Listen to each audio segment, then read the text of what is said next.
I get to feel every single day of my life because of my fiance, who's here tonight.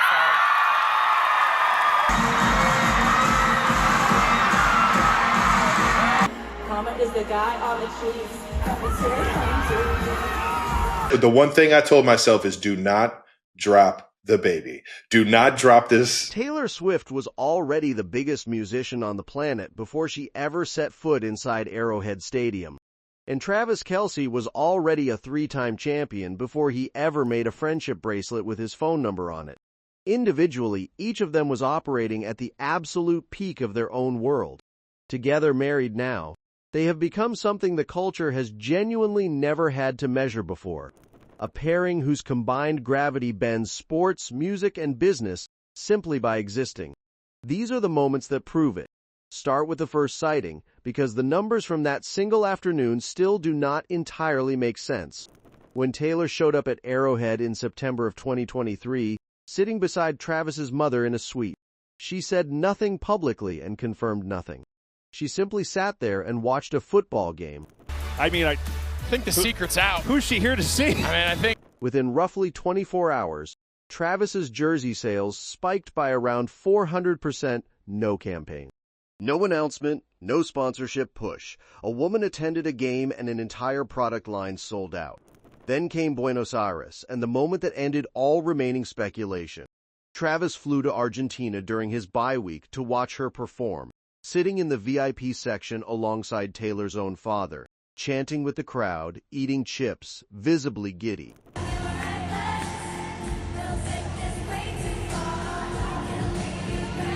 Then mid-show, Taylor changed a lyric in one of her biggest songs, swapping a line about a guy on a screen for a line about the guy on the Chiefs, coming straight home to her.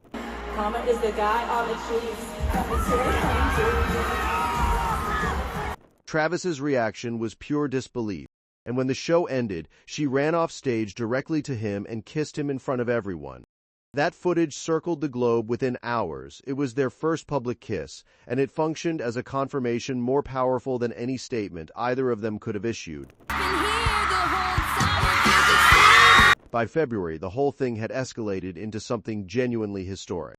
Travis and the Chiefs won the Super Bowl, and Taylor came down onto the field afterward to celebrate with him.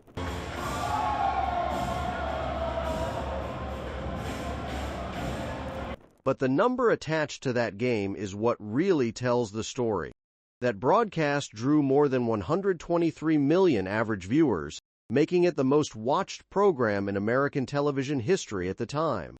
With female viewership in the 18 to 24 bracket jumping roughly 24% that season.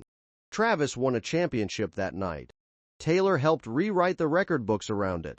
2 months later, they turned up at Coachella together, and it produced one of the most charming pieces of footage in the entire relationship. Travis, wearing a cap, referencing his favorite comedy film, stood behind Taylor and sang along word for word to one of her own songs while she performed alongside a collaborator.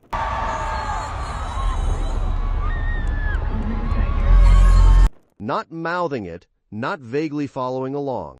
Knowing every single word of his girlfriend's music in public, without a hint of self-consciousness about it. Then he took it a step further, and this is the moment that genuinely shocked people. During one of her London shows, Travis appeared on stage as part of her performance, playing a role in a theatrical segment where he carried her across the stage to a couch. He was not a guest waving from the wings, he was in the choreography.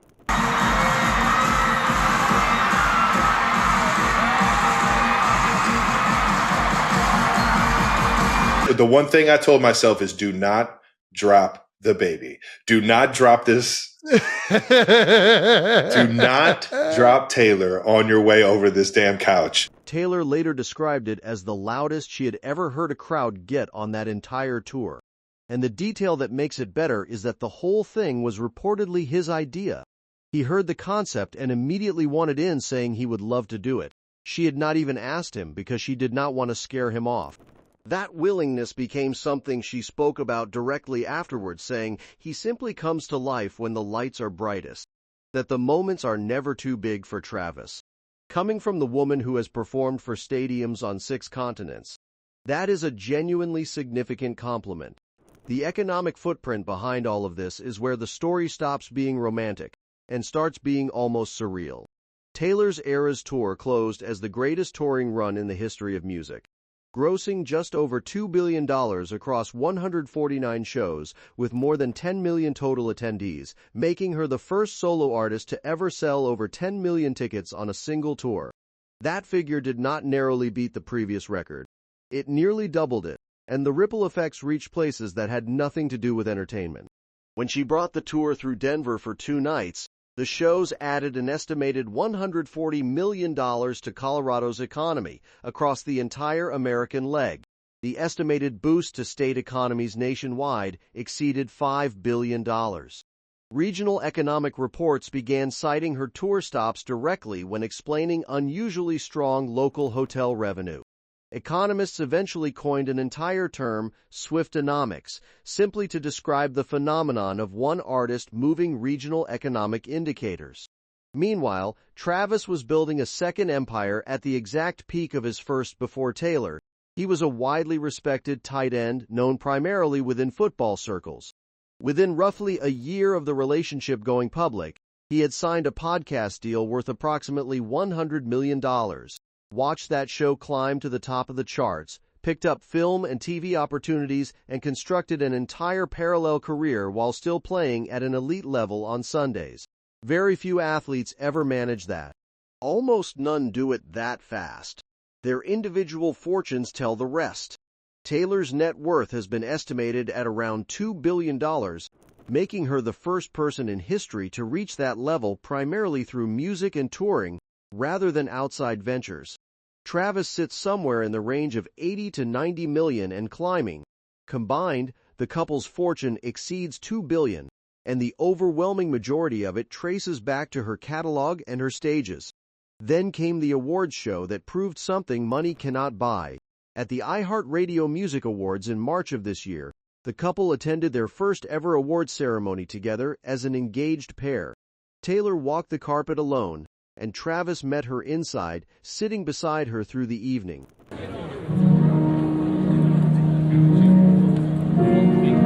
She was the most nominated artist of the night, and when she accepted the award for Best Pop Album, she said something about him from the stage, explaining that she gets to feel happy, confident, and free every single day of her life because of her fiancé, who was sitting right there. The camera cut to Travis, who simply mouthed the words, "I love you" back at her in front of a live TV audience. This album probably also feels very happy and confident and free because that's the way that I get to feel every single day of my life because of my fiancé, who's here tonight. A body language expert reviewing the footage afterward described what they share as a genuinely deep and respectful connection with a strong power balance, which is a clinical way of saying what everyone watching already saw. And then there is the wedding, which functioned as the ultimate demonstration of the thing nobody can quantify, because when they married at Madison Square Garden on July 3rd, they released no official photographs, issued no statement beyond a brief confirmation, and coordinated no content rollout whatsoever. Guests signed agreements. Phones were collected at the door. And it was really fun to watch the cat-mouse game of, like, we can tell you roughly where it's going to be. We're not going to say what building. We're not going to say, and we're not. And here's the date. And here, if you're in, we'll tell you more. And I was like, I went to my wife. I said, "Want to go?" And she's like, "Absolutely. We got to be there." And yet the wedding dominated global news coverage for roughly 72 consecutive hours, generated more conversation than almost any celebrity event in recent memory, and led broadcasts on every major network. Most public figures spend enormous sums and employ entire teams engineering that level of attention. Taylor and Travis achieved it by saying absolutely nothing. The event itself required nearly a week of city permits and roughly 50 trucks of equipment. City officials publicly referenced the wedding while discussing the summer's biggest events, and when no real images emerged, the vacuum was filled by fabricated ones, with artificially generated photographs circulating so widely that an actual guest had to publicly confirm that every single image people were seeing was fake. Just before the ceremony, the couple quietly donated $26 million across more than 20 organizations nationwide, covering food banks, children's hospitals, and education programs. including a $2 million gift to a childhood literacy foundation whose founder recorded a personal thank you video in response. Taylor and Travis, it's Dolly, and I was just told that you two are making a donation of $2 million to my imagination library. Thank you, thank you, thank you. I'm blown away and overjoyed with that gratitude. Now, it's evident that you two have made giving back a key part of your lives. They announced none of it. Most couples ask for gifts before a wedding. These two redirected tens of millions of dollars to strangers and stayed quiet about it. Even individual products move within hours of her attention. A pair of sneakers she wore to an early Chiefs appearance saw sales jump 25% in a single week. An offhand comment about a condiment she was eating in a stadium suite prompted an entire food brand to rename its product to capitalize on the moment, sending search interest for that company up more than 60%. Pulling all of it together, here is the case. One stadium appearance sent jersey sales up 400% overnight. A single kiss in Buenos Aires ended 2 months of global speculation instantly. A Super Bowl became the most watched broadcast in American television history. Travis joined her on stage in London and produced the loudest crowd reaction of an entire record-breaking tour. That tour grossed over $2 billion, sold more than 10 million tickets, and contributed billions to regional economies, spawning its own economic terminology. Travis built a 9-figure media empire in roughly a year. Their combined fortune exceeds $2 billion. At their first awards show together, she credited him from the stage and he mouthed his love back on live television. And their wedding dominated the entire planet's attention for 3 days without a single official photograph being released. No other couple currently alive touches that many industries, institutions, and ordinary lives simultaneously. Economists study them. Brands restructure marketing plans around a single photograph. Cities coordinate around their calendar. And through every bit of it, from a first kiss in Argentina to a silent wedding in Manhattan, they have proven the same thing repeatedly. Real power does not need to announce itself. It simply shows up and lets the numbers speak. That's all for this video, folks. See you next time.